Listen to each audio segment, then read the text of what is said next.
The Texas Republican Convention met over the weekend, and the delegates there embraced a number of stances which signaled a rightward shift for the party's philosophy moving forward.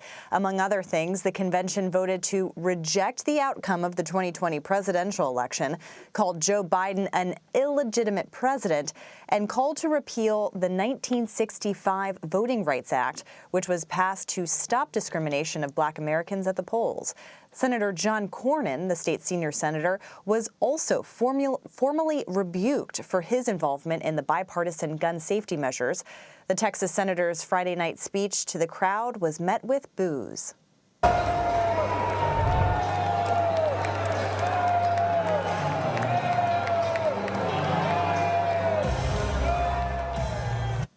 So for more on this, Gromer Jeffers joins me now. He's a political writer for the Dallas Morning News. Hey, Gromer, good to see you. Thanks for being here.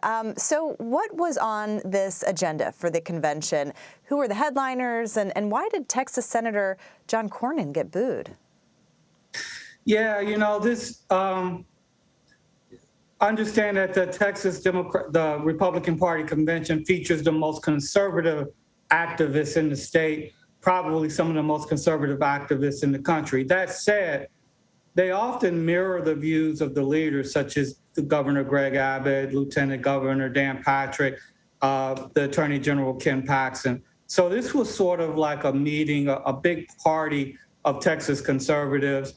And in that party, it was family fight, so to speak, because as you mentioned, John Cornyn, the senator who's working on a bipartisan Senate proposal on gun safety, got booed. And it wasn't just a casual booing. I mean, he was roundly booed almost from beginning to end. And then there's also the platform, which doesn't mean a lot. It's not binding, but in a sense, it captures the mood of the most conservative, the most far-right fringe of the Texas Republican Party. And the question is, will these proposals, will these platform planks seep into legislation one day? Yeah, that's a really interesting point. I mean, that this is non-binding, but certainly does send a message of this is what we are standing for. And, with that said, 18 months after the election, rejecting President Biden's victory in the 2020 election, I mean, what's the practical significance of that move? It's not, it's those delegates and the Texas Republican Party basically sounding off, because it basically means nothing.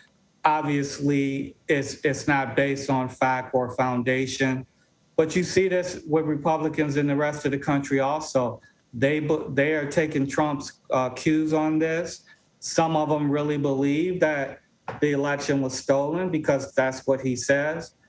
And the dangerous part of it is that it's something that you can't reason with a great deal of them about anymore, because it's ingrained in them. It's entrenched now, that feeling that the election was stolen.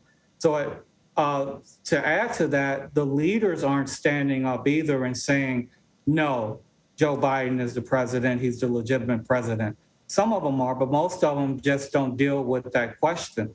And so you have these activists at the convention basically getting what they want. And it's an embarrassing situation for Texas Republicans, because it comes at a time when they're trying to grow the party and they're trying to make gains in blue areas like South Texas and the Rio Grande Valley.